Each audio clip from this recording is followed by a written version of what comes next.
नमस्कार साथियों, मैं देवाराम सारन स्वागत करता हूं आप सबका टॉप ऑफिसर्स क्लासेस के इस ऑनलाइन प्लेटफॉर्म पर। तो दोस्तों है जो अपन ने पिछली क्लास में है जो अपन ने हॉर्टिकल्चर का है जो हॉल 222 का है जो पेपर है वो सॉल्यूशन किया था अपन ने, जो उसमें एक पेपर सॉल्यूशन कर लिया था। उससे आगे का है जो दूसरा पेपर है वो अपन अभी सॉल्यूशन करने वाले हैं। तो अपन है जो आप शुरू करते हैं उससे आगे का। कल है जो अपन ने यहाँ तक है वो पेपर सॉल्यूशन कर लिया था, उसके बाद में जो अब आगे का है वो पेपर सॉल्यूशन है जो अपन अभी करने वाले हैं। कल है जो अपन लास्ट क्लास में है जो खजूर के बारे में ही बात कर रहे थे। किसके बारे में बात कर रहे थे दोस्तों?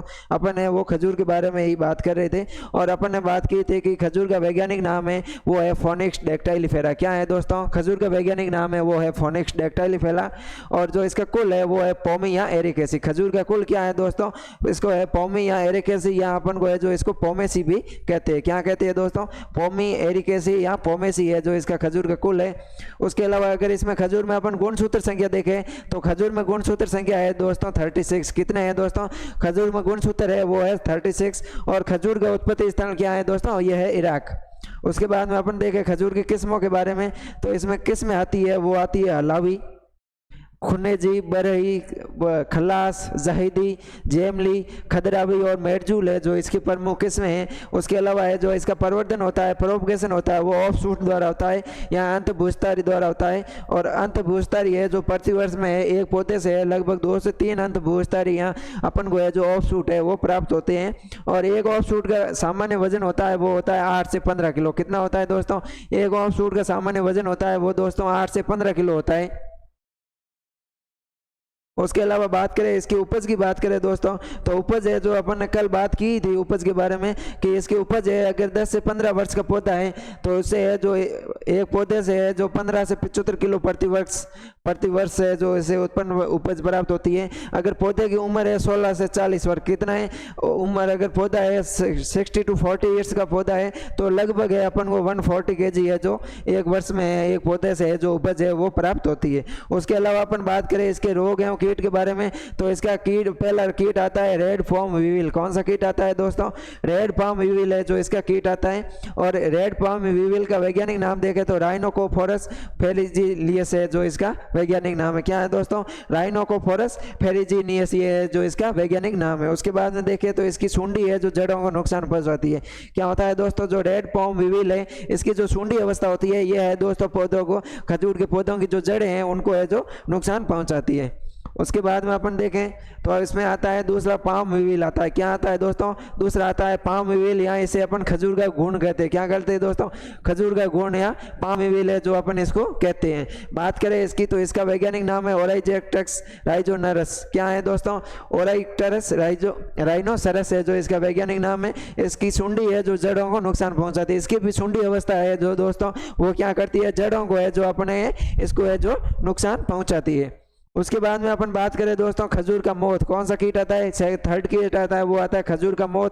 और खजूर के मोथ की जो लार्वा है अपरिपक्व फलों को है क्या नुकसान पहुंचाते हैं। जो खजूर की मोथ होती है दोस्तों इसकी जो लार्वा अवस्था है यह है जो अपरिपक्व जो फल होते हैं उनको है जो क्या पहुंचाती है? नुकसान पहुंचाती है। तथा उपज में क्या आती है? अगर फलों के है जो अपरिपक्व फलों को नुकसान पहुंचाएगी तो उपज में क्या आएगी दोस्तों? भारी गिरावट आएगी, यानी कि उपज में है जो दोस्तों क्या आती है? कमी आती है।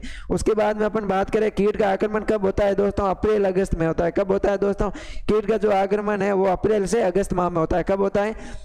कीट का आक्रमण है वो अप्रैल से अगस्त माह में है जो दोस्तों कीट का है वो आक्रमण होता है। उसके बाद में बात करें तो अगला रोग आता है अपना कीट आता है वो आता है खजूर का स्केल्टस। कौन सा आता है दोस्तों? खजूर का स्केल्टस। इसकी बात करें तो इसकी है जो निम्फ है वयस्क है जो पत्ती है उन नई पत्तियों का क्या करती है? रस चूस कर है जो कमजोर कर देती है। अगर अपन बात करें खजूर के स्केल्टस की, किसकी बात करें दोस्तों? स्केल्टस की बात करें तो इसकी निम्फ अवस्था, कौन सी अवस्था? निम्फ अवस्था एवं वयस्क अवस्था। जो निम्फ अवस्था है और वयस्क अवस्था है ये क्या करती है? खजूर की पत्तियां, पुरानी पत्तियां और नई पत्तियों से रस चूसती है और खजूर के पौधे को क्या करती है? कमजोर करती है। और इसके नियंत्रण के लिए है अपन नियंत्रण की बात करें, अगर अपन इसके किसकी बात करें दोस्तों इसका नियंत्रण किस प्रकार से करते हैं तो इमिडाक्लोरोपिड का क्या करते हैं दोस्तों? छिड़काव करते हैं। क्या करते हैं? जो इमिडाक्लोरोपिड है उसका है जो अपन दोस्तों क्या करते हैं? छिड़काव करते हैं। उसके बाद में रोग आता है अंत भूस्तारी या पोध गलन। क्या होता है दोस्तों? अंत भूस्तारी या पोध गलन ये रोग है मुख्य रूप से है जो नर्सरी होती है उसमें लगता है। इसकी बात करें तो इसका रोग ये जो रोग होता है ये कवक जनित रोग है फ्यूजेरियम एवं बोजियो डिप्रोलिस जो फफूंद है उससे है जो ये रोग होता है। इस रोग की समस्या को क्या कहते हैं? वायुद भी कहते हैं। क्या कहते हैं दोस्तों? जो ये अंतभूस्थारी या पोत गलन है इसको है जो वायुद भी कहते हैं। और प्रबंधन के लिए क्या करते हैं? स्वस्थ ऑफशूट का वजन करना चाहिए, अपन को चयन करना चाहिए। जो अंतभूस्थारी लेते हैं अपन वो कैसा होना चाहिए? स्वच्छ होना चाहिए, रोग मुक्त होना चाहिए। उसके अलावा है जो ऑफशूट में है जो कार्बेंडाजिम या रिडोबिल से है जो अपन क्या करते हैं? घोल से हैं जो 2 से 5 मिनट तक डुबो कर है जो उसकी रोपाई करते हैं, उसे है जो उपचारित करते हैं। कवकनाशियों से क्या करते हैं दोस्तों? उपचारित करते हैं। इसके बाद में देखें दोस्तों तो अपने आता है खजूर में खामेज रोग। दूसरा रोग कौन सा आता है दोस्तों? खजूर का खामेज रोग। यह भी है जो कवक जनित रोग है। दोस्तों ध्यान रखना, खजूर का जो खामेज रोग है ये कैसा है? फफूंद या कवक जनित रोग है। इसमें भी है जो फफूंद है जो लगी रहती है। कौन सी लगती है दोस्तों? मुगिनेला स्पीसीज नामक जो फफूंद है, मुगिनेला स्पीसीज वो है जो इसमें खजूर के खुनेज या खुनेजा रोग है, खामेज रोग है, इसमें लगती है। और पुष्पक्रम से संबंधित रोग है। ये किस में लगती है दोस्तों? पुष्पक्रम है जो स्पेंडिक्स है खजूर का, उसमें है जो इसको हानि पहुंचाती है। और लगातार वर्षा वाले क्षेत्रों में है जो अधिक प्रकोप रहता है। जो वर्षा वाले क्षेत्र है जो लगातार वर्षा होती है उन क्षेत्रों में है जो इससे जो अधिक प्रकोप होता है। पुष्प पर भूरा क्षेत्र हो जाता है। क्या होता है दोस्तों? जो पुष्प है उस पर भूरा क्षेत्र बनता है और इसका संक्रमण एक पौधे से दूसरे पौधे में फैलता है। एक पौधे से दूसरे पौधे में संक्रमण है जो फैलता रहता है। इसके प्रबंधन की बात करें दोस्तों तो इसके प्रबंधन के लिए अपन को क्या करना चाहिए? संक्रमित पुष्पक्रमों को है जो तोड़कर क्या करना देना? जला देना चाहिए। जिस पौधे पर जो संक्रमित पुष्पक्रम है जो स्पेडिक्स है जो इस खुमेज रोग जो संक्रमित हो गए हैं उनको है जो अपन जला देते हैं। तथा बोल्डो मिश्रण का है जो 1% छिड़काव करना चाहिए। क्या करना चाहिए दोस्तों? बोल्डो मिश्रण जो होता है बोल्डो मिश्रण वो है उसका 1% है जो छिड़काव कर देना चाहिए। बोल्डो मिश्रण क्या होता है दोस्तों? CuSO4 copper sulphate, CuSO4 copper sulphate, साथ में चूना CO और जल H2O का क्या होता है दोस्तों? 5:5:50 होता है। ये होता है दोस्तों बोल्डो मिश्रण। CuSO4 चूना और जल का क्या होता है? मिश्रण होता है। इसमें 5:5:50 होता है। उसके बाद में बात करें तो अगला रोग आता है खजूर का कंडवा रोग। कौन सा आता है दोस्तों? खजूर का कंडवा रोग। अब बात करें अपन खजूर के कंडवे की। किसकी बात करें? खजूर के कंडवे की बात करें दोस्तों तो खजूर का कंडवा को है जो फाल्स इस मटे रोग भी कहते हैं। खजूर का कंडवा रोग ये होता है दोस्तों गर्पियोला फोरिनिक्स जो कवक होता है उससे होता है। उसके बाद में इसके लक्षण है जो पत्तियों की सतह पर दिखाई देते हैं, भूरे कत्थई रंग का है जो धब्बे बन जाते हैं। जो खजूर की पत्तियां होती है उसके ऊपर दोस्तों भूरा कत्थई रंग ही है जो धब्बे बन जाते हैं। और इसके है जो खजूर के जो कंडवा रोग है इसके लक्षण है जो पौधे की पत्तियों पर दिखाई देते हैं। रोगजनक है ग्रेफिथोला फोइनिक्स। क्या है दोस्तों? ग्रेफिथोला फोइनिक्स है जो इसका रोगजनक है। तथा है जो बाद में पत्तियां हैं जो पीली होकर क्या हो जाती है? गिर जाती है। उसके बाद में देखें अगले बात करें अपन, अगला आता है 2021-22 का क्वेश्चन पेपर। कौन सा आता है? वो था दोस्तों 22-23 का और यह है 21-22 का क्वेश्चन पेपर। 21-22 के क्वेश्चन पेपर में पूछा गया है कि प्लांटेशन क्रॉप क्या होती है, रोपित फसलें क्या होती है। तो क्या होती है दोस्तों? रोपित फसलें प्लांटेशन क्रॉप ये है जो अपने पिछले पेपर में भी है चर्चा की थी। तो क्या होती है दोस्तों? वृक्षारोपण को संपदा भी कहा जाता है और एक विशाल भूमि है जिसका उपयोग मुख्य रूप से है जो व्यावसायिक उद्देश्यों के लिए एक ही फसल की खेती के लिए किया जाता है। और वो भूमि जो विशाल रूप से है जिसका उपयोग किया जाता है और मुख्य रूप से है व्यावसायिक उद्देश्यों के लिए है जो एक ही फसल की खेती के लिए है जो उपयोग किया जाता है। आमतौर पर चाय, कॉफी, रबर आदि को है जो व्यावसायिक खेती कहा जाता है। इसमें है जो अपन है कल सुपारी, नारियल इनको भी है जो पढ़ा था। उसके बाद में आता है ग्राफ्टिंग और इनार्चिंग को क्या करना है दोस्तों? परिभाषित करना है कि ग्राफ्टिंग क्या होती है और इनार्चिंग क्या होती है। ग्राफ्टिंग क्या होती है दोस्तों? ग्राफ्टिंग की बात करें तो ग्राफ्टिंग या उद्यानिकी की एक तकनीक है जिसमें एक पौधे किसी के उत्तक दूसरे पौधे के उत्तकों में प्रविष्ट करवाई जाती है, जिससे है जो दोनों के वाहिका उत्तक आपस में मिल जाते हैं। क्या होती है दोस्तों? इसमें है जो एक पौधे के उत्तक होते हैं दूसरे पौधे के उत्तक में है जो प्रविष्ट करवाई जाती है, जिससे दोनों की जाइलम की वाहिनिका होती है वो है जो आपस में मिल जाती है। इस प्रकार की विधि से है जो अलैंगिक प्रजनन द्वारा पौधे तैयार किए जाते हैं।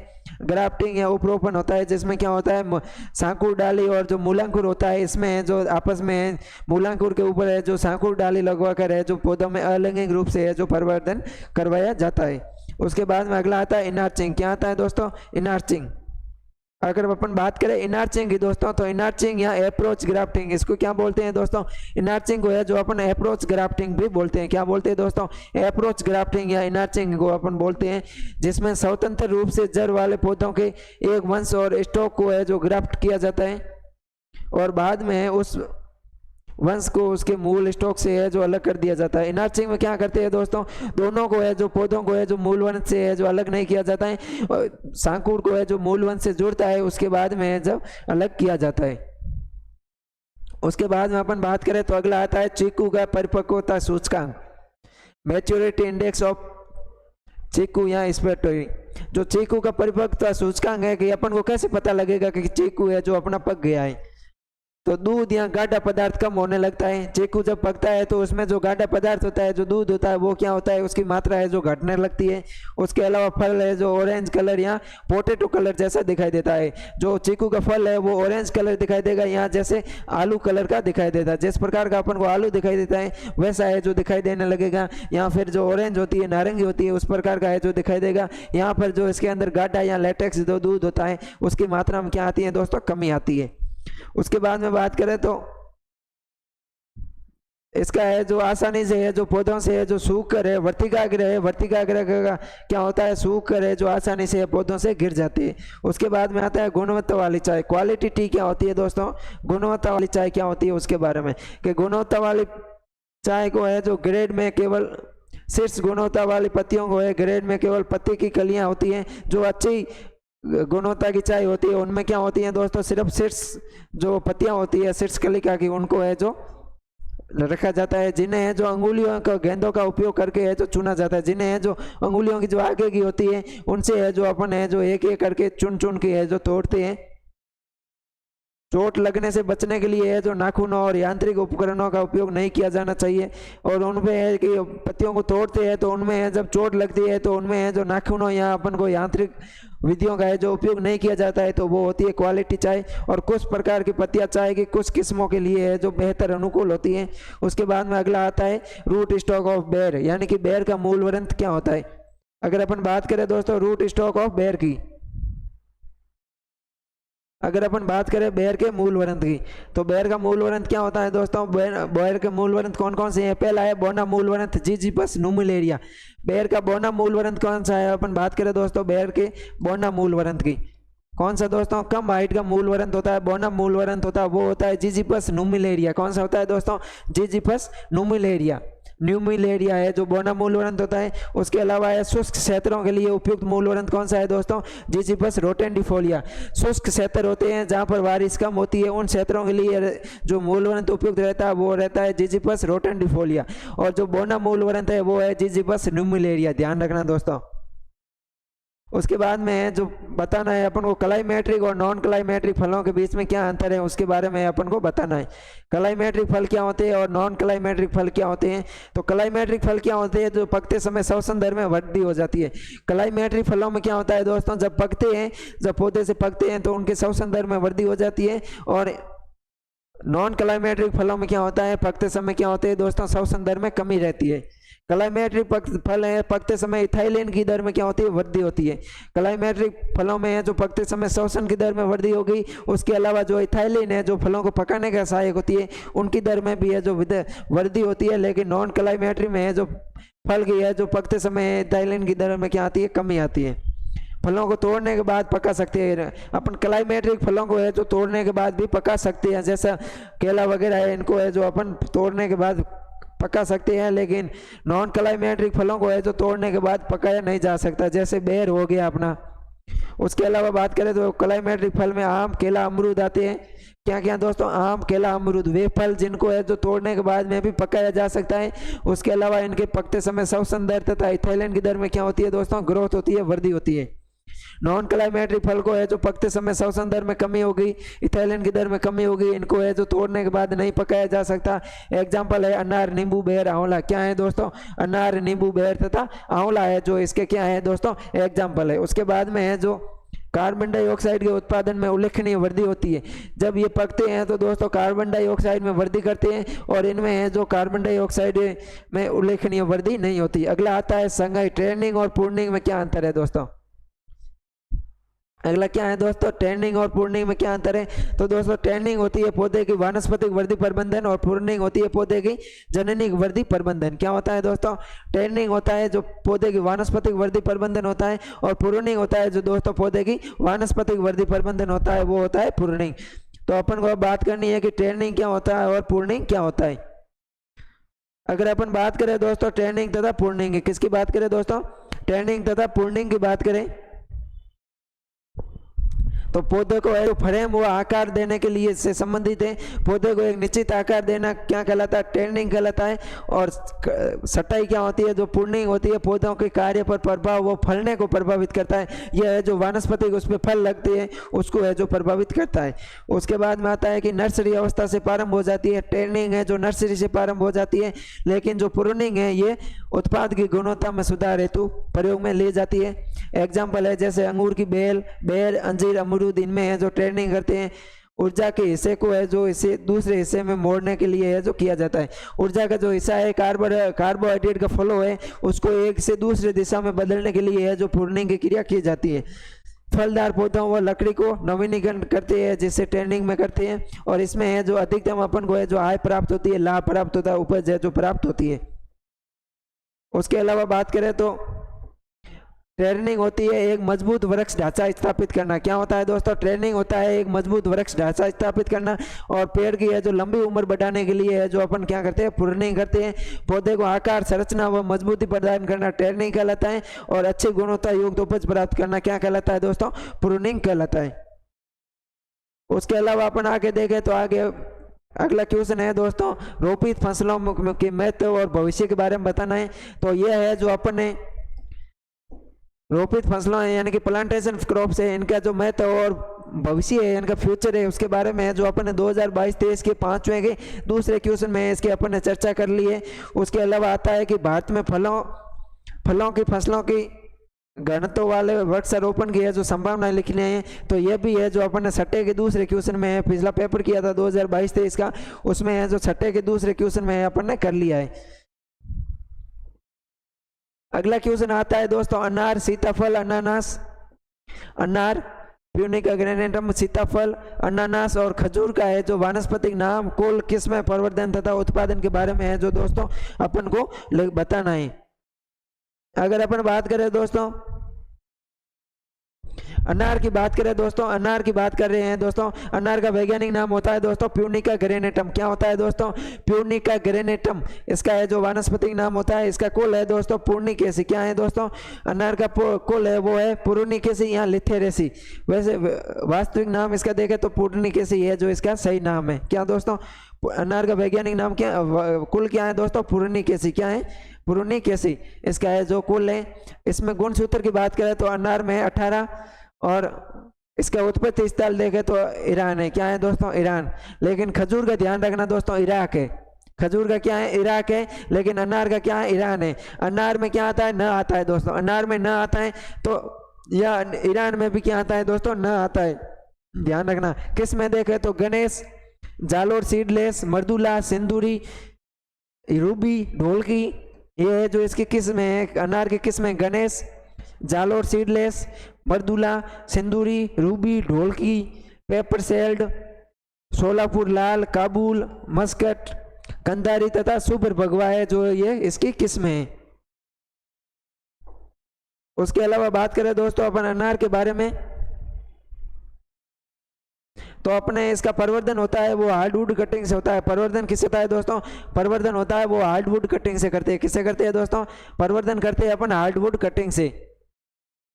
फरोरी माम करते हैं कठोर काष्ठ कलम से करते हैं। किससे करते हैं, फरोरी माम है जो अपन कठोर काष्ठ कलम से है जो प्रवर्धन करते हैं, तथा एयर लेयरिंग करते हैं वो वर्षा ऋतु में करते हैं। अपन रेनी सीजन में है जो एयर लेयरिंग से करते हैं, और हार्डवुड कटिंग यानी कि कठोर काष्ठ कलम से फरोरी माम है जो अपन इसका प्रवर्धन करते हैं। उत्पादन की बात करें तो अनार का उत्पादन है 20 किलो प्रति हेक्टेयर 20 किलो प्रति पौध प्रति वर्ष है जो उपज की है जो प्राप्त होती है। कितनी होती है दोस्तों? अनार है जो एक पौधे से है जो 20 किलो है अपन को प्राप्त होता है। और भंडारण के लिए 4 से 5 डिग्री सेल्सियस तापमान उपयुक्त रहता है। अनार के भंडारण के लिए है जो 4 से 5 डिग्री सेल्सियस तापमान उपयुक्त रहता है। और इसकी आपेक्षिक आर्द्रता रहती है 80 to 85%। कितनी रहती है दोस्तों? आपेक्षिक आर्द्रता रहती है 80 to 85%। उसके बाद में अगला आता है सीताफल, एनोना सक्वामोसा। क्या आता है दोस्तों? सीताफल। अपन बात करें दोस्तों सीताफल या एनोना सक्वामोसा की बात करें तो इसका कुल वैज्ञानिक नाम है एनोना सक्वामोसा, कुल है एनोनेसी। क्या है दोस्तों? सीताफल का कुल है वो है एनोनेसी। और इसमें गुणसूत्र है वो सीताफल में कितने हैं दोस्तों? 14 है। और इसका उत्पत्ति है वो है दोस्तों उष्ण अमेरिका। सीताफल का ओरिजिन पहले से देखे तो वो क्या है दोस्तों? उष्ण अमेरिका है। किस में देखे सीताफल की? तो बालानगर। किस में कौन कौन सी है दोस्तों? बालानगर, गबूबनगर, सहारनपुर लोकल, अर्का सहन, वाशिंगटन लोकल सीताफल, अफ्रीकन फ्राइड। ये है जो इसके मुख्य रूप से किस्में हैं। सीताफल का प्रवर्धन है वो बीज द्वारा करते हैं। किसे करते हैं दोस्तों? सीताफल का प्रवर्धन है वो बीज द्वारा करते हैं। और एक पौधे से जो उपज होती है वो होती है 50 किलो प्रति हेक्टेयर। उपज कितनी प्राप्त होती है दोस्तों? सीताफल से उपज होती है वो 50 किलो प्रति हेक्टेयर है जो उपज अपन को प्राप्त होती है। अगला आता है दोस्तों अनानास या खजूर। ये अनानास और खजूर है दोस्तों। अपन ने जो 2022-23 के 7वें के तीसरे क्वेश्चन में है जो अनानास और खजूर को है जो अपन ने पढ़ लिया है। उसके बाद में बात करें तो अगला क्वेश्चन आता है दोस्तों अपना कि वाणिज्यिक फल बाग के रोपण के विभिन्न तरीकों का वर्णन कीजिए। ये भी है जो दोस्तों अपन ने जो पिछले पेपर में है जो कर लिया है। कौन कौन सी ये जो विधियां हैं दोस्तों अपन ने वर्गाकार विधि कर ली है। वर्गाकार में क्या होता है? पंक्ति से पंक्ति और पौधे से पौधे की दूरी क्या होती है? R/P क्या होती है दोस्तों? बराबर होती है। और इसमें जो क्षेत्रफल अपन सूत्र भी देख लिया था, क्षेत्रफल स्क्वायर में बटा दूरी होती है वो R/P होती है मीटर में। यह है जो दोस्तों अपन ने जो कर लिया है। देखते हैं इसमें कुछ अलग है तो इसमें कुछ नहीं है दोस्तों। दूसरी आयताकार है, तीसरी है जो त्रिभुजाकार विधि है। ये विधियां हैं जो अपन ने दोस्तों पिछले क्वेश्चन में पेपर में कर ली है। पंचभुजाकार, षटभुजाकार और समोच्च या कंटूर विधि। उसके अलावा जो 7वें नंबर की आती है दोस्तों वो आती है मेडो विधि। कौन सी आती है? 7वें नंबर की आती है दोस्तों मेडो विधि, जिसका विकास है जो इजराइल में हुआ था। अमरूद का जो इलाहाबाद सफेदा है उसमें जो किया जाता है 3x1 के R/P रखी जाती है। और लगभग है जो 1 हेक्टेयर में है 5000 पौधे प्रति हेक्टेयर है जो लगते हैं। उसके बाद में आते हैं अगला क्वेश्चन दोस्तों। अगला क्वेश्चन है दोस्तों कि नारियल, काजू, सुपारी, कॉफी क्या क्या है दोस्तों? नारियल, कोकस न्यूसिफेरा, काजू, सुपारी तथा कॉफी का है जो वानस्पतिक नाम, कुल किस्में, प्रवर्धन, उपज। ये है जो दोस्तों अपन ने 2022-23 के 7वें का पहला पेपर है क्वेश्चन है उसमें है जो अपन ने कर लिया है। अब अगला आता है आम, केला, नींबू तथा अंगूर की फल के संबंध में है जो इनके दैहिक विकार लिखने हैं। दैहिक विकार की बीमारियां और उनके नियंत्रण के बारे में है जो अपन को है वो बताना है। बात करते हैं अपन आम की। किसकी बात करते हैं दोस्तों? आम के दैहिक विकारों की बात करें तो इसमें पहला आता है ब्लैक टिक या काला सिरा रोग। कौन सा रोग? ब्लैक टिक या काला सिरा जो इनका दैहिक विकार है उसके बारे में बात करें तो इसका कारण क्या है दोस्तों? पर्यावरण प्रदूषण, ईंटों के भट्टों से निकलने वाली carbon dioxide, carbon monoxide, sulphur dioxide और नाइट्रस ऑक्साइड है जो इसका क्या है कारण है। और इसके दूसरी है बोरॉन की कमी। या फिर बोरॉन की कमी के लिए क्या करते हैं? 1% है जो बोरेक्स का छिड़काव करते हैं, जिससे है जो ब्लैक टिक या काला सिरा रोग का क्या होता है दोस्तों? नियंत्रण होता है। उससे अगला आता है स्पॉन्जी उत्तक। क्या आता है दोस्तों? स्पॉन्जी उत्तक। स्पॉन्जी उत्तक का कारण क्या है दोस्तों? उच्च तापमान। जब पौधा पे फल लगते हैं, जो फल परिपक्व होते हैं, उस समय है जो अधिक तापमान का सेवन होता है। अधिक उच्च तापमान सेवन के कारण है जो कौन सा होता है? स्पॉन्जी उत्तक होता है। और स्पॉन्जी उत्तक संवेदनशील किस्म कौन सी है दोस्तों? अल्फांसो। आम की जो अल्फांसो किस्म है दोस्तों, आम की अल्फांसो किस्म है ये स्पॉन्जी उत्तक संवेदनशील होती है। तथा जो रत्ना किस्म है दोस्तों, कौन सी रत्ना किस्म है दोस्तों? ये होती है प्रतिरोधी किस्म। आम की जो स्पॉन्जी उत्तक होती है इसकी संवेदनशील किस्म होती है अल्फांसो तथा प्रतिरोधी किस्म होती है वो होती है रत्ना। उसके बाद में इसके प्रबंधन के लिए क्या करते हैं दोस्तों? पलवार या मल्चिंग की क्रिया करते हैं और परिपक्वता पर फलों की है जो तुड़ाई कर लेते हैं। जब फल है जो परिपक्व हो जाती है तो इसकी है जो अपन को तुड़ाई कर लेनी चाहिए। उसके बाद में आते हैं एकांतर फलन या द्विवर्षीय फलन, अल्टरनेटिव बियरिंग की बात कर रहे हैं। किसकी बात करते हैं दोस्तों? एकांतर फलन या अल्टरनेटिव बियरिंग। अपन बात करें दोस्तों एकांतर फलन या द्विवर्षीय फलन की, तो एकांतर फलन का कारण क्या है दोस्तों, एक तो आनुवंशिक रूप से होता है, दूसरा है कार्बन नाइट्रोजन अनुपात असंतुलित होता है, तो तीसरा होता है पोषक तत्वों की कमी, और चौथा होता है हार्मोन असंतुलन। अल्टरनेटिव बियरिंग यानी कि एकांतर फलन के क्या क्या कारण हो सकते हैं। पहला कारण है आनुवंशिक, आम की ऐसी किस्में होती है जो आनुवंशिक रूप से होती है और वो क्या करती है दोस्तों, उसमें जो एकांतर फलन पाया जाता है। उसके अलावा कार्बन नाइट्रोजन का अनुपात होता है वो असंतुलन होता है। उसके अलावा है जो दोस्तों पोषक तत्वों की कमी होती है। उसके अलावा है जो हार्मोन क्या होता है दोस्तों, असंतुलन होता है। अब बात करते हैं अपन इसके प्रबंधन की। प्रबंधन की बात करें दोस्तों तो आता है प्रबंधन के लिए पैगलो न्यूट्रोजोल या कलतार का है जो 5 से 10 ग्राम प्रति पौधे के सितंबर अक्टूबर माह में है जो अपन को प्रयोग करना चाहिए। जो कलतार आता है दोस्तों कोलतार का है जो 5 से 10 ग्राम प्रति पौधे है जो सितंबर अक्टूबर माह में छिड़काव करना चाहिए। और फलन होता है ऑन ईयर, और जिस पर फलन नहीं होता है उसको क्या बोलते हैं दोस्तों, ऑफ ईयर बोलते हैं। जिस वर्ष फल लगते हैं उसको अपन ऑफ ईयर बोलते हैं, ऑन ईयर बोलते हैं, और जिस वर्ष फल नहीं लगते हैं उसको है जो ऑफ ईयर बोलते हैं। उसके अलावा आता है झुमका या क्लस्टरिंग। क्या आता है दोस्तों, अगला अपदेक विकार आता है आम का झुमका या क्लस्टरिंग। अब बात करते हैं अपन झुमका या क्लस्टरिंग की, तो इसका कारण है कि पुष्पन के समय कम तापमान, जब आम में पुष्पन होता है, पुष्पन के समय है जो तापमान में कमी आती है तो उसके कारण क्या हो जाता है, आम में है जो झुमका या क्लस्टरिंग है जो दैहिक विकार उत्पन्न हो जाता है। उसके प्रबंधन के लिए क्या करते हैं दोस्तों, स्पंजिंग करते हैं, धुआं करते हैं। आम के फल वृक्षों के पास में स्पंजिंग या अपन है जो धुआं करते हैं। अगला आता है सॉफ्ट नोज जेली नोज। क्या दोस्त, सॉफ्ट नोज या जेली सीड है जो होता है, इसका कारण क्या है दोस्तों, कैल्शियम की कमी। सॉफ्ट नोज या जेली सीड की कारण जो से सॉफ्ट नोज या जो जेली सीड है या जेली नोज है, इसके कारण क्या है दोस्तों, कैल्शियम की कमी। अगला आता है लीफ स्कॉर्चिंग दैहिक विकार। कौन सा, लीफ स्कॉर्चिंग। लीफ स्कॉर्चिंग की कमी है क्लोराइड की विषाक्तता तथा पोटेशियम की कमी।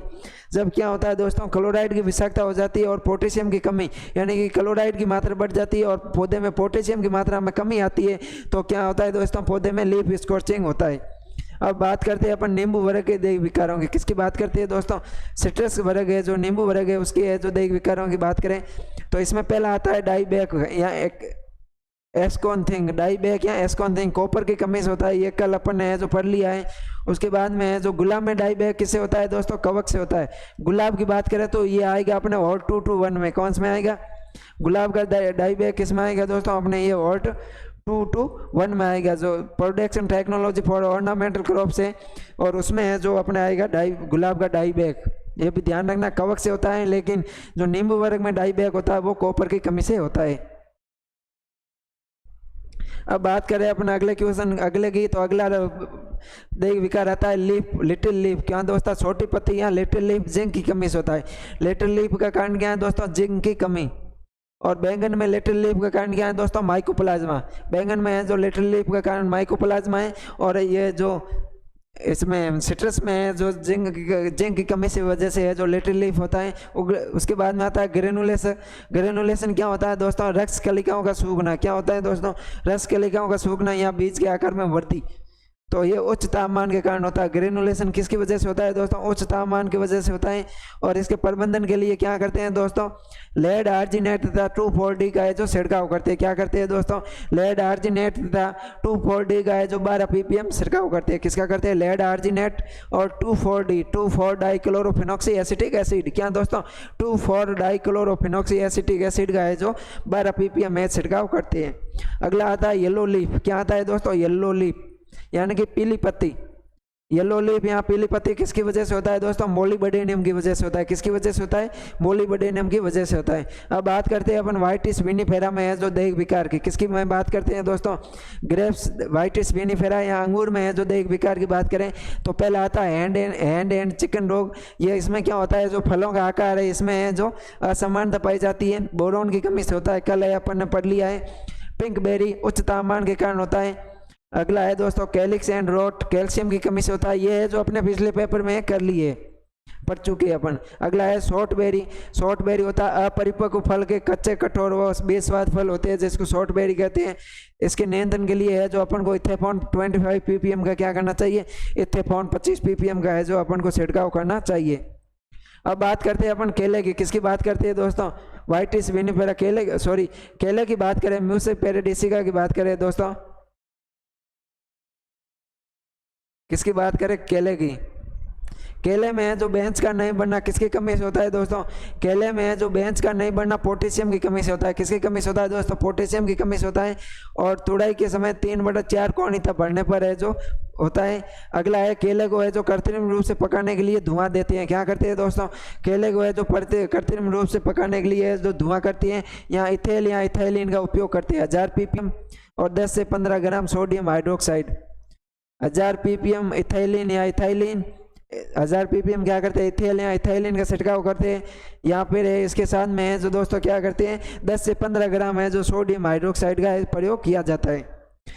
उसके बाद में आता है नीर बेजाई। क्या आता है दोस्तों? नीर बेजाई और कोटा बेजाई। क्या दोस्तों? नीर बेजाई और कोटा बेजाई ये दोस्तों हैं जो सघन पौधरोपण के कारण होता है। हाई डेंसिटी प्लांटेशन करते हैं दोस्तों, HDP करते हैं, हाई डेंसिटी प्लांटेशन, उसकी वजह से होता है। फिंगर रोट भी दोस्तों सघन पौधरोपण की वजह से होता है। उसके बाद में आती है बीमारियां। किसकी? ये तो हो गई अपने दैहिक विकार। अब अपन बात करते हैं बीमारियों की।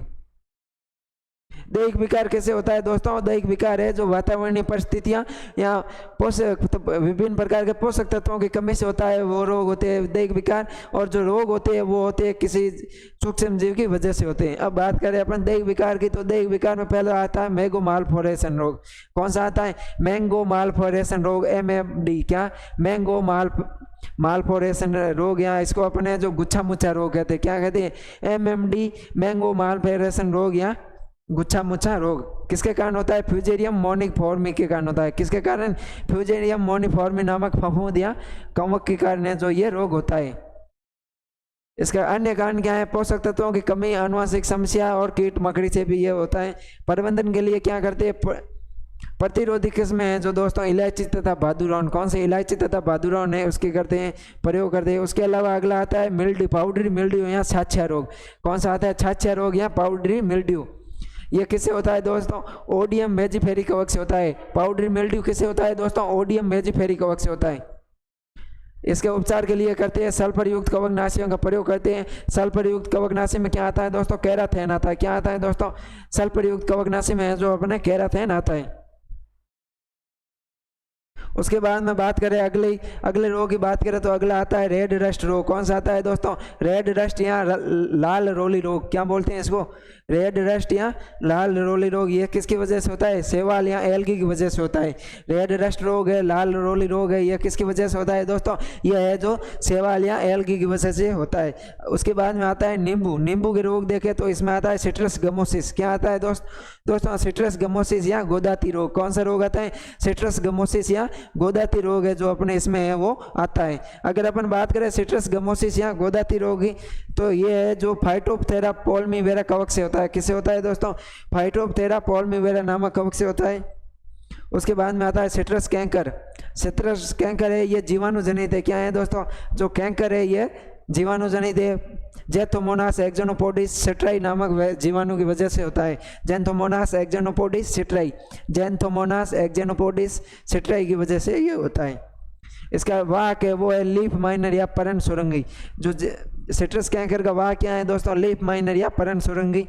प्रबंधन के लिए जीवाणुनाशी का प्रयोग करते हैं। जीवाणुनाशी हम क्या आते हैं? स्टेप्टोसाइक्लिन वगैरह ये आते हैं। स्टेप्टोसाइक्लिन, उसके अलावा कॉपर ऑक्सीक्लोराइड 250 से है जो 500 ppm स्टेप्टोसाइक्लिन तथा 2 से 3 ग्राम है जो कॉपर ऑक्साइड क्लोराइड है जो प्रयोग किया जाता है। उसके बाद में आता है सिट्रस ग्रीनिंग। क्या आता है दोस्तों? सिट्रस ग्रीनिंग रोगजनक है दोस्तों कैंडिडालस लेब्रोबैक्टर जीवाणु। क्या है दोस्तों? कैंडिडालस लेब्रोबैक्टर जीवाणु। क्या? कैंडिडालस लेब्रोबैक्टर जीवाणु की वजह से ये रोग होता है। और इसमें है जो वाहक होता है सिट्रस साइला। क्या होता है दोस्तों? सिट्रस साइला। उसके बाद में बात करें तो अगला रोग आता है सिट्रस ट्रिंगजेटा क्विक डिक्लाइन या शीघ्र सरण रोग। कौन सा रोग आता है? शीघ्र सरण रोग आता है। इसका रोगजनक है वायरस। क्या है दोस्तों? रोगजनक है वो वायरस है। और वाहक है वो सिट्रस एफिड है। क्या है दोस्तों? वाहक है वो सिट्रस एफिड है। और सूचक पौधे हैं वो कागजी नींबू। कागजी नींबू में ये रोग सर्वप्रथम दिखाई देते हैं। और प्रतिरोधी मूलवरंत है वो है रंगपुर लाइम। क्या दोस्तों? रंगपुर लाइम। सिट्रस शीघ्र सरण रोग की जो प्रतिरोधी मूलवरंत है वो है रंगपुर लाइम। उसके अलावा है रफ लेमन। कौन सा दोस्तों? Rough lemon. ये है जो मूलवरंत है। क्या है दोस्तों? मूलवरंत है रंगपुर लाइम, रफ लेमन। और उसके बाद में है ट्राइकोफोलियम ऑरेंज। क्या है दोस्तों? ट्राइकोफोलियम ऑरेंज। बात करूं मैं ट्राइकोफोलियम ऑरेंज, ट्राइकोफोलियम ऑरेंज, ट्राइकोफोलियम ऑरेंज, ये है जो दोस्तों मुख्य रूप से क्या है, ये है जो शीघ्र सड़ने की है जो प्रतिरोधी मूल वृंत है। उसके बाद में देखें अपन अंगूर के रोगों के बारे में, किसकी बात करें, वाइटिस विनिफेरा जो अंगूर है उसके रोगों के बारे में बात करें अपन, तो अंगूर में है जो तुलासिता या मर्दुल रोग मिलासिता या डाउनी मिल्ड्यू रोग होता है। कौन सा होता है, तुलासिता, मर्दुल रोग मिलासिता या डाउनी मिल्ड्यू, तुलासिता, मर्दुल रोग मिलासिता या डाउनी मिल्ड्यू। रोगजनक है प्लाज्मोफेरा विविकोला, क्या है दोस्तों, प्लाज्मोफेरा विविकोला है जो रोगजनक है। प्रबंधन करते हैं बोल्डेक्स मिश्रण, बोल्डेक्स मिश्रण क्या होता है दोस्तों, CuSO4 फिर CuOH ऑल्टवाइज और H2O 5:5:50, कॉपर सल्फेट, चूना और जल। उसके बाद में आता है छाछिया या चूर्णी लासिता रोग, क्या आता है, पाउडरी मिल्ड्यू, छाछिया या चूर्णी अवस्थिता। ये था दोस्तों डाउनी मिल्ड्यू और ये है पाउडरी मिल्ड्यू, ध्यान रखना। अपन बात करें छाछिया रोग की, तो छाछिया रोग होता है दोस्तों, ये होता है अनसेटुगेला नेक्टर नामक कवक से। किससे होता है दोस्तों,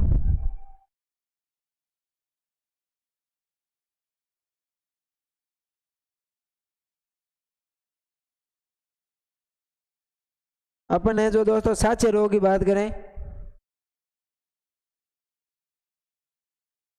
तो छाछिया रोग किससे होता है दोस्तों, अनसेटुगेला नेक्टर नामक कवक से होता है और नियंत्रण के लिए सल्फर युक्त कवकनाशी का प्रयोग करते हैं। किसका प्रयोग करते हैं दोस्तों, सल्फर युक्त कवकनाशी का प्रयोग करते हैं जैसे कैराथेन। उसके बाद में आता है पनामा विल्ट रोग, किसमें, केले की बात है, ये है केला, किसमें, केला, म्यूसा पैराडिसी का।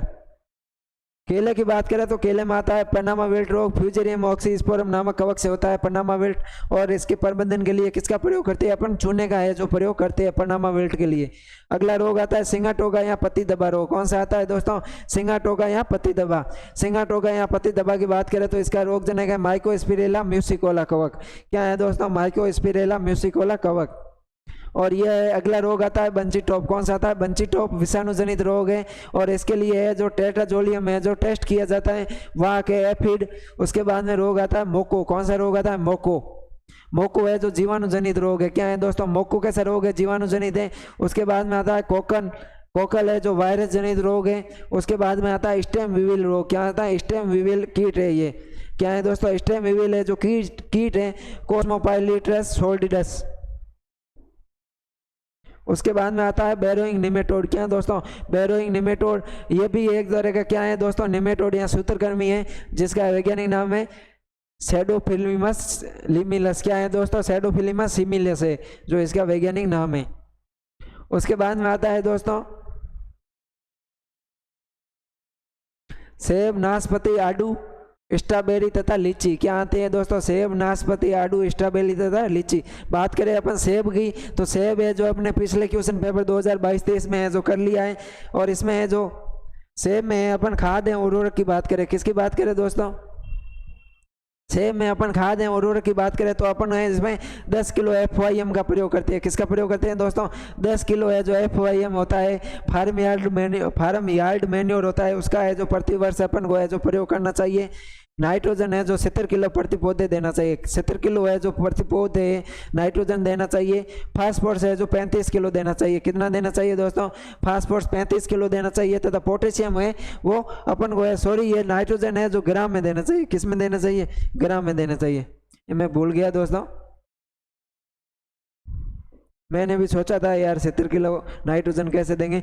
ये जो नाइट्रोजन है ये 70 ग्राम प्रति पौधे देने चाहिए, कितनी देनी चाहिए दोस्तों, 70 ग्राम प्रति पौधे देनी चाहिए। फास्फोरस भी 35 ग्राम प्रति पौधे देने चाहिए तथा पोटेशियम है ये 70 ग्राम प्रति पौधे देनी चाहिए। 70-35-70 है जो अपन को रेशियो याद रखना है। उसके बाद में नाशपाती की बात करें तो नाशपाती भी है जो अपन ने पिछले पेपर में कर लिया है और इसकी खाद है उर्वरक की बात करें तो खाद है FYM है 60 से 100 किलो प्रति वर्ष है जो अपन को देना चाहिए। नाइट्रोजन है 700 ग्राम प्रति पौधे देनी चाहिए। फास्फोरस है वो 350 ग्राम प्रति पौधे देनी चाहिए और जो पोटेशियम है ये 700 ग्राम प्रति पौधे देनी चाहिए। 700, 350 और 700 ग्राम है ये अपन को देनी चाहिए, प्रति पौधे है जो प्रति वर्ष देनी चाहिए। उसके बाद में लीची की बात करें तो लीची में भी है जो अपन ने वानस्पतिक नाम कुल वगैरह है जो अपने पिछले पेपर में देख लिया। यहाँ अपन बात करेंगे उर्वरक प्रबंधन के बारे में। किसकी बात करेंगे? उर्वरक प्रबंधन के बारे में। लीची की बात करें तो पहले वर्ष है जो इसको 75 ग्राम के रेशियो के हिसाब से प्रति पौध देनी चाहिए। यह है एनपीके। क्या है दोस्तों? एनपीके। नाइट्रोजन 75 ग्राम, फास्फोरस 25 ग्राम और पोटेशियम 75 ग्राम। तो क्या है दोस्तों? 75-25-75 के रेशियो से है जो देना चाहिए प्रथम वर्ष। दूसरे वर्ष है जो 100-25-100 के हिसाब से देना चाहिए, 100-25-100। और तीसरे वर्ष है जो 150-50-150 के हिसाब से अपन को है जो देना चाहिए। चौथे वर्ष है जो दोस्तों 275-200 ग्राम के हिसाब से है जो अपन को देना चाहिए। अब अपन बात करें आडू की। किसकी बात करें दोस्तों? आडू की बात करें। आडू का वैज्ञानिक नाम है पूर्णस पर्सिका। क्या है दोस्तों? आडू का वैज्ञानिक नाम है। आडू की बात करें दोस्तों, बहुत ही इंपॉर्टेंट फल है अपना आडू।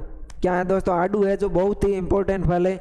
आडू का वैज्ञानिक नाम है दोस्तों पूर्णस पर्सिका। क्या है दोस्तों? आडू का वैज्ञानिक नाम है पूर्णस पर्सिका। इसका कुल है दोस्तों रोजेसी। क्या है दोस्तों? आडू का कुल है वो है रोजेसी। क्या है दोस्तों? आडू है जो रोजेसी कुल से संबंधित है। पूर्णस पर्सिका है जो इसका वैज्ञानिक नाम है। गुणसूत्र है 16। कितने हैं दोस्तों? आडू में गुणसूत्र 16 है। इसका उत्पत्ति स्थल है जो आडू का है चीन। क्या है दोस्तों? आडू का उत्पत्ति स्थल है वो चाइना है। किस्मों की बात करें तो डोनट पीच, दावेदार, रेड बहन, रेड ग्लो, पोली, अल्बर्टा, ये है जो दोस्तों इसकी क्या है किस्में हैं। उसके अलावा प्रबंधन की बात करें तो जीबी उपरोपण। क्या है दोस्तों? टंग ग्राफ्टिंग, टी बडिंग और रिंग बडिंग। जीबी उपरोपण, टी कलिकायन और रिंग कलिकायन है जो इसकी क्या है दोस्तों प्रवर्धन है। खाद एवं उर्वरक की बात करें दोस्तों, अगर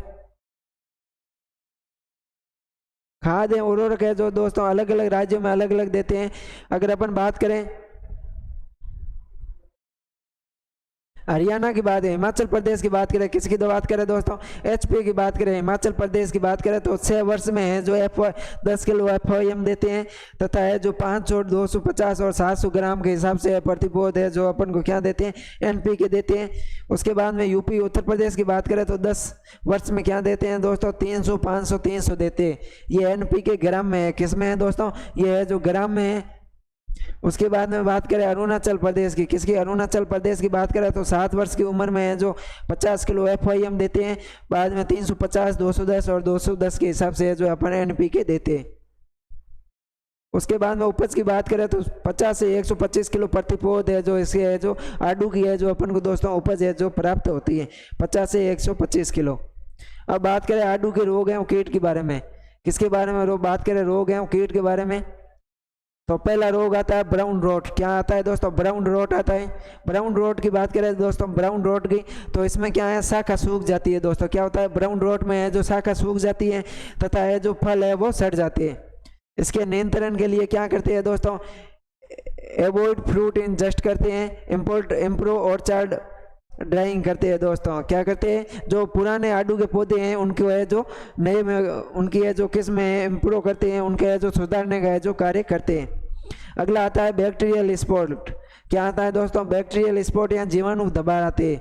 बैक्टीरियल स्पॉट की बात करें तो इस रोग में है जो फल, पत्ती और जो नई शाखाएं आती है उन पर है जो जीवाणु धब्बे हो जाते हैं। जीवाणु होते हैं, धब्बे होते हैं, वो बैंगनी वो काले रंग के होते हैं। इसमें नियंत्रण के लिए है जो अपन को प्रतिरोधी किस्मों का है जो प्रयोग करना चाहिए। उसके बाद में आती है पैच लीफ करल। क्या आता है दोस्तों? पैच लीफ करल है जो कवक द्वारा होती है। किसके द्वारा होती है? कवक या फफूंद द्वारा होती है और इसका जो वाहक है वो है एफिड। करेंगे दोस्तों अपन आगे बात करेंगे। किसकी बात करेंगे दोस्तों? स्ट्रॉबेरी की बात करेंगे। किसकी बात करेंगे दोस्तों? अपन है जो स्ट्रॉबेरी की है जो अभी अपन बात करने वाले हैं। अगर अपन बात करें स्ट्रॉबेरी की तो इसका वैज्ञानिक नाम है दोस्तों फ्रेंगिरिया वास्का। क्या है दोस्तों? फ्रेंगिरिया वास्का है जो इसका क्या है दोस्तों? वानस्पतिक नाम है। स्ट्रॉबेरी का क्या वानस्पतिक नाम है दोस्तों? फ्रेंगिरिया वास्का है जो इसका वानस्पतिक नाम है। इसका कुल है वो दोस्तों रोजेसी है। क्या है दोस्तों? इसका कुल है वो रोजेसी है। गुणसूत्र संख्या 56 है। कितने हैं दोस्तों? 56 है वो गुणसूत्र है इसमें। किसमें दोस्तों? स्ट्रॉबेरी में। उसके अलावा बात करें इसकी उत्पत्ति तो उसकी उत्पत्ति है दोस्तों फ्रांस। क्या है दोस्तों? स्ट्रॉबेरी की उत्पत्ति है दोस्तों, स्ट्रॉबेरी की उत्पत्ति है वो है फ्रांस में। अब बात करें इसकी किस्मों की दोस्तों तो किस्में है रेड कोट, बेंगलोर, फ्लोरिडा 19। क्या क्या है दोस्तों? रेड कोट, बेंगलोर, फ्लोरिडा 90 है। क्या फ्लोरिडा 90, सुजाता, मैजेस्टी, पेंजरो, जलंधर, हैकर, दिल पसंद, ये है जो इसकी क्या है दोस्तों किस्में है। उसके अलावा बात करें अपन इसे आगे, तो इसके अपन देखते हैं स्ट्रॉबेरी के प्रवर्धन की। किसकी बात करें दोस्तों, स्ट्रॉबेरी के प्रवर्धन की बात करें दोस्तों, तो दाब विधि यहाँ लेयरिंग है। क्या है दोस्तों, दाब यहाँ लेयरिंग से है जो इसका अपन प्रवर्धन करते हैं। अगर अपन बात करें स्ट्रॉबेरी की उपज की, तो 200 से 500 ग्राम प्रति फल प्रति पौधा है जो उपज प्राप्त होती है। कितनी होती है दोस्तों, 200 से 500 ग्राम प्रति फल प्रति पौधा उपज प्राप्त होती है। यहाँ है 175 से 200 क्विंटल फल है जो प्रति हेक्टेयर अपन को प्राप्त होते हैं। उसके अलावा बात करें कीट एवं रोग की। किसकी बात करें, कीट एवं रोग की, तो इसमें जो कीट लगता है वो लगता है सफेद लट। कौन सा लगता है दोस्तों, सफेद लट है वो कीट लगता है। और रोग की बात करें तो पत्ती धब्बा तथा ग्रे मोल्ड है जो रोग लगते हैं। अगली बात करें दोस्तों, अगला आता है अमरूद। क्या आता है दोस्तों, अगला आता है अमरूद। पपीता की खेती का है जो विस्तार से वर्गीकरण करना है। अपन को क्या करना है, अमरूद, सीडियम गुआजावा तथा केरी का पपाया, इसके बारे में है जो बताना है। अमरूद का वैज्ञानिक नाम है सीडियम गुआजावा। क्या है दोस्तों, सीडियम गुआजावा। सीडियम गुआजावा वानस्पतिक नाम है। कुल है मिलिट्रेसी। अमरूद का गुणसूत्र है 22। उत्पत्ति स्थल है पेरू। पुष्पक्रम है दोस्तों सोलिटरी। क्या है दोस्तों, अमरूद में पुष्पक्रम है वो है सोलिटरी। क्या है दोस्तों, सोलिटरी है जो अमरूद का पुष्पक्रम है। उसके अलावा परागण की बात करें तो पर परागण होता है। क्या होता है दोस्तों, पर परागण होता है। फल प्रकार है सरस या बेरी। अमरूद के फल प्रकार क्या है दोस्तों, सरस या बेरी। उसके अलावा इसके खाने योग्य भाग की बात करें तो पेरिकार्प और थैलेमस है जो इसका खाने योग्य भाग है। अमरूद के खाने योग्य भाग की बात करें दोस्तों तो इसका क्या है, पेरिकार्परा थैलेमस है वो अमरूद के खाने योग्य भाग है। और अमरूद में है जो विटामिन सी का है जो क्या है स्रोत है दोस्तों, विटामिन सी, जो विटामिन सी होता है दोस्तों एस्कॉर्बिक एसिड उसका है जो स्रोत है। अमरूद में है जो पैक्टिन पाया जाता है और पैक्टिन से है जो जेली बनाने में उपयोग करते हैं। क्या बनाने में दोस्तों, इसका है जो उपयोग है जेली बनाने में करते हैं। किसके में करते हैं, अमरूद का उपयोग है जो जेली बनाने में करते हैं। सर्वाधिक अमरूद का उत्पादन है वो कहाँ होता है दोस्तों, यूपी में होता है। और यूपी का जो सहारनपुर जिला है दोस्तों, कौन सा, सहारनपुर, वो है जिला जो दोस्तों अमरूद के लिए उत्पादन के लिए क्या है प्रसिद्ध है। और अपन राजस्थान की बात करें तो अपना है SVM। क्या दोस्तों, SWM है जो सवाई माधोपुर है। सवाई माधोपुर है जो दोस्तों अमरूद उत्पादन में अग्रणी है। अमरूद की जलवायु की बात करें तो उष्ण से उपोष्ण है। क्या है दोस्तों, अमरूद की जो जलवायु है वो कैसी है, उष्ण से उपोष्ण जलवायु है। उसके अलावा मृदा की बात करें तो सामान्य pH वाली दोमट मृदा उपयुक्त रहती है। सामान्य pH यानी कि सामान्य pH वाली मृदा है जो दोस्तों वो है जो अम्लीय मृदा है वो है क्या, दोमट मृदा है जो उपयुक्त रहती है। सामान्य pH यानी कि 6 से 7 pH, जो 6.5 से अपन 7.5 मान सकते हैं। क्या 6.5 से जो 7.5 होती है जो उदासीन होती है वो है जो इसके लिए उपयुक्त रहती है। दोमट मृदा और अम्लीय मृदा के प्रति क्या है दोस्तों, अमरूद है जो संवेदनशील है। उसके अलावा बात करें प्रवर्धन तो अमरूद में प्रवर्धन होता है स्टूलिंग, माउंट लेयरिंग या हवाई या गुट्टी दाब से है जो प्रवर्धन होता है, स्टूलिंग, माउंट लेयरिंग या गुट्टी दाब। उसके अलावा बात करें तो तिरव गुणन के लिए है जो वेज ग्राफ्टिंग करते हैं। क्या करते हैं दोस्तों, अमरूद में है जो तिरव गुणन या तिरव वृद्धि के लिए क्या करते हैं, वेज ग्राफ्टिंग करते हैं।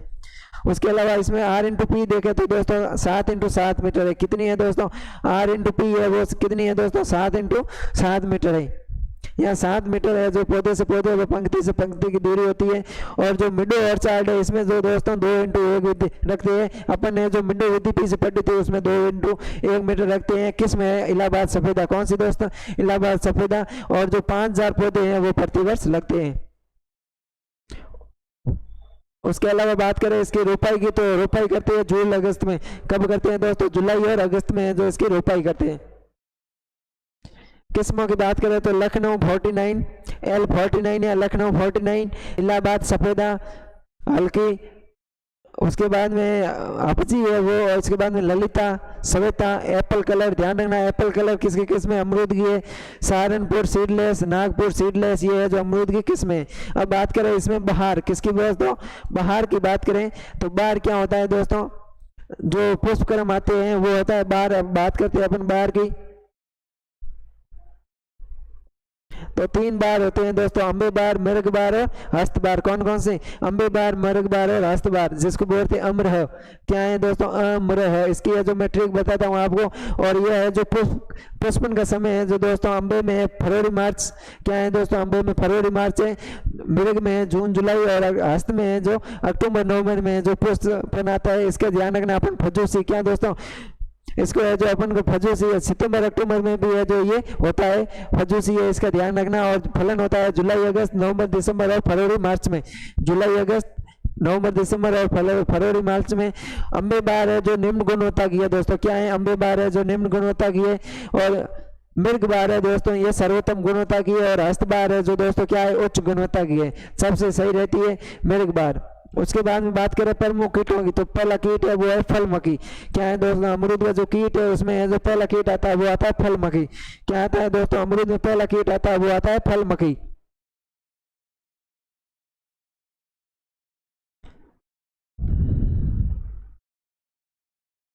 बात करें अपन फल मक्खी की, ब्रैकोटेरा वोरक्टा ब्रेजी है जो इसका वैज्ञानिक नाम है। क्या दोस्तों? ब्रैक्टोसेरा कोरकटा ब्रेजी।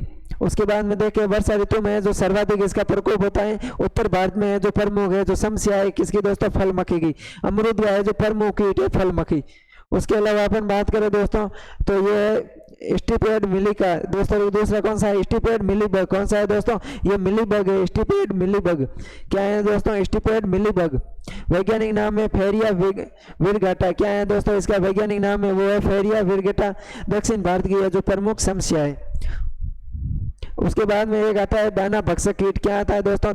दाना भक्षक कीट जो अमरूद के खाने योग्य भाग है दोस्तों जूसी सीड गोट। क्या है दोस्तों? अमरूद के खाने योग्य भाग है वो है रसदार बीज या जूसी सीड गोट। उसको है जो खाने का काम करता है, उसका है जो भक्षण करता है। उसके बाद में रोग देखें तो रोग आता है अमरूद का विल्ट उगटा या मलानी रोग। क्या आता है दोस्तों? अमरूद का विल्ट उगटा या मलानी रोग। कवक जनित रोग होता है फ्यूजेरियम ऑक्सीस्पोरम नामक फफूंद से होता है। सारी मृदा में जो सर्वाधिक होता है अमरूद का उगटा या विल्ट रोग है। इसके नियंत्रण के लिए है जो अपन नियंत्रण करने के लिए बाविस्टिन है जो कवकनाशी है फफूंदनाशी है बाविस्टिन, उसका है जो दोस्तों क्या करते हैं? छिड़काव करते हैं। उसके बाद में अगला रोग आता है एंथ्रेक्नोज एंथ्रोवैक्स का रोग। कौन सा आता है? एंथ्रोवर्स या एंथ्रोक्स रोग है जो आता है। यहाँ है जो दोस्तों कुछ नहीं कह सकते अपन अभी।